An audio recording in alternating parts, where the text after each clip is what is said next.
नमस्कार मित्रों, welcome back to the channel the story छोरी। कहानी के अगले हिस्से में स्वागत है आप सभी का। अब तक आपने सुना चित्रा और सुदीप हर साल की तरह 10 अक्टूबर 2013 को मिल नहीं पाए थे।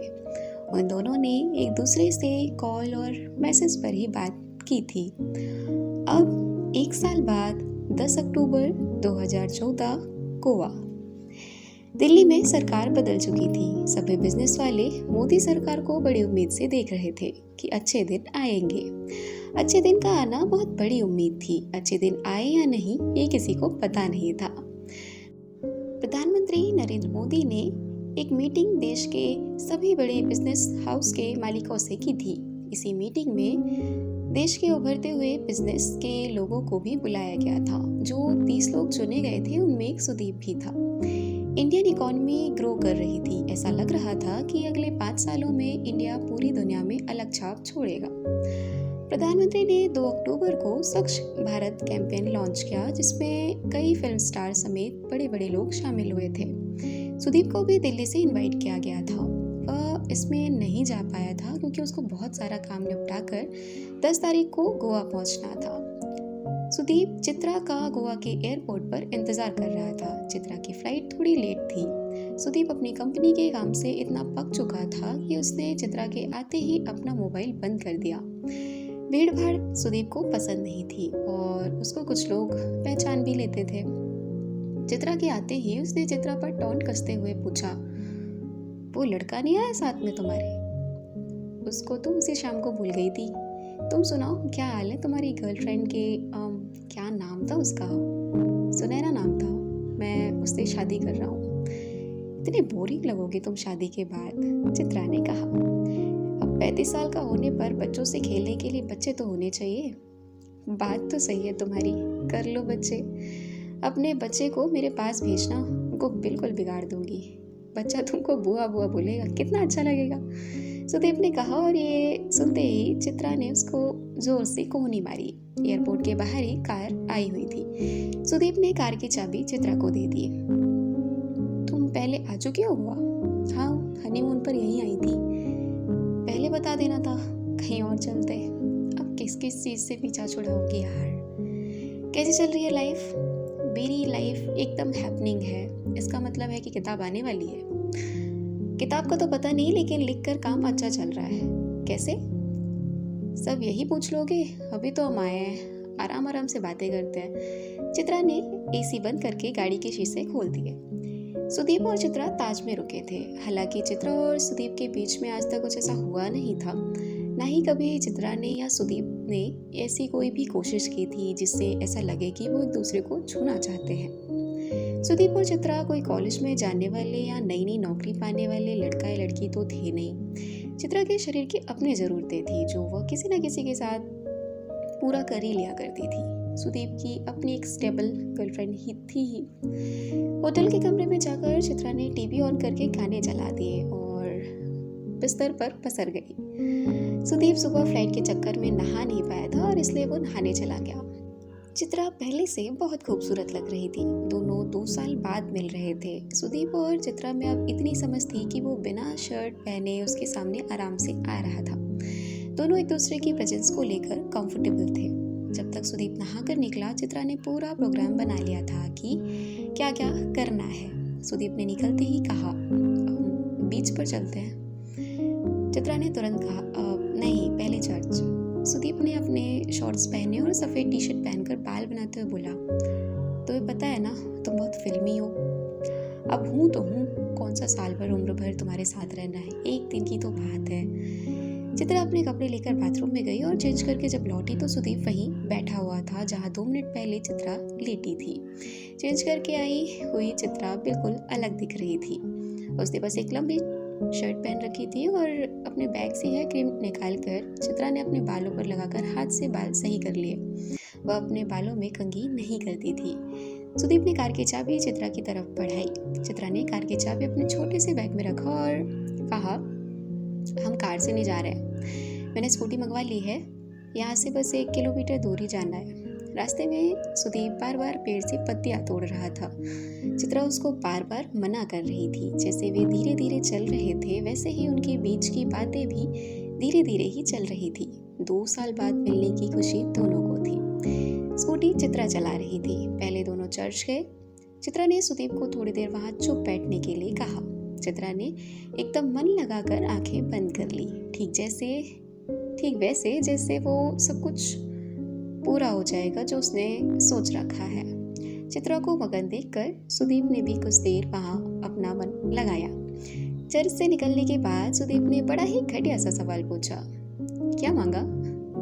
इस पर चित्रा ने बड़ी घटिया सा जवाब दिया, मैं क्यों बताऊं? सुदीप और चित्रा इसके बाद बीच पर गए। वहां जाने के बाद उन्होंने जल्दी जल्दी पीना शुरू किया।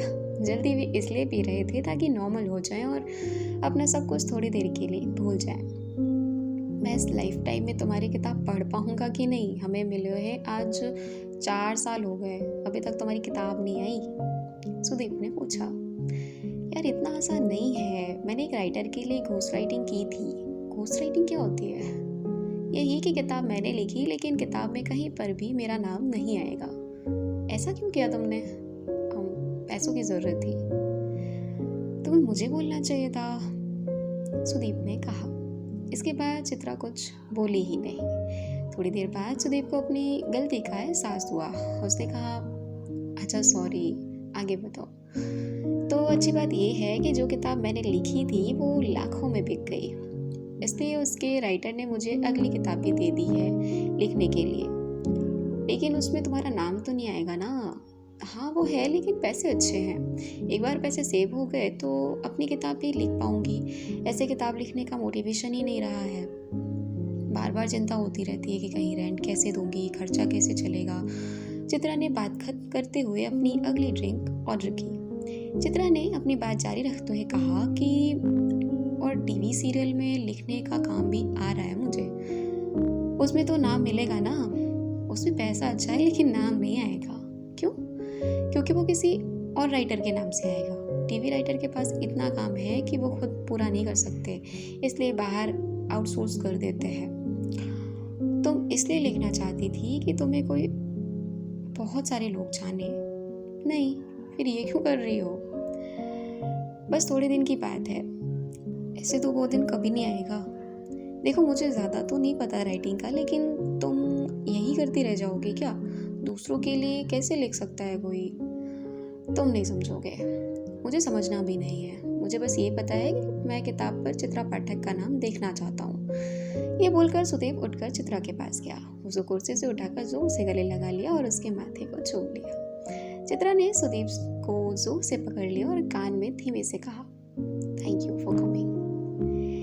सुदीप और चित्रा वहां से उठकर सामने ही समुद्र के किनारे बहुत देर तक टहले। टहलते टहलते चित्रा ने सुदीप से पूछा, तुम्हारा काम कैसा चल रहा है? मैं जहाँ बुक माई ट्रिप को देखना चाहता हूँ वहाँ तक ले जाने में मुझे 2 साल और लगेंगे। पता नहीं मेरे पास उतना टाइम है कि नहीं। शायद मुझे हटा दें। हटा कैसे सकते हैं? तुम्हारी ही कंपनी है ना?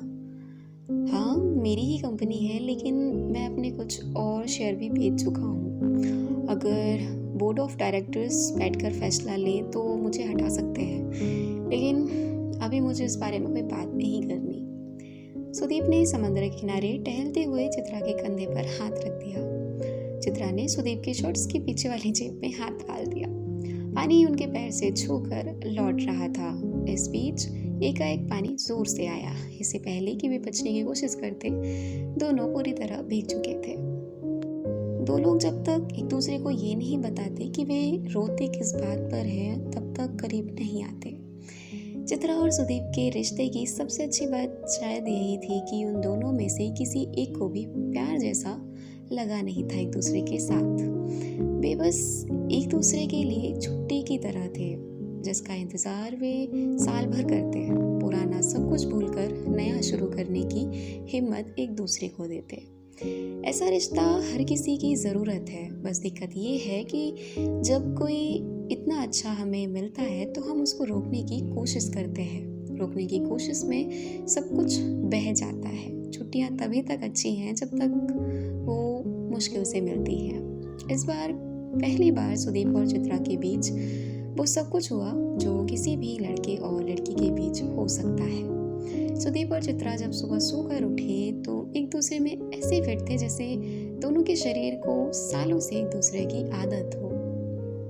दो लोग जब एक दूसरे को पूरी तरह से समझ लेते हैं तो वो बीच की खाली जगह होकर एक दुनिया हो जाते हैं। सुदीप चित्रा की दुनिया नहीं थी बल्कि उसकी दुनिया से दूसरी दुनिया के बीच की खाली जगह थी, जिसको भरने की कोशिश करते ही वो एक पूरा दिन खो जाता।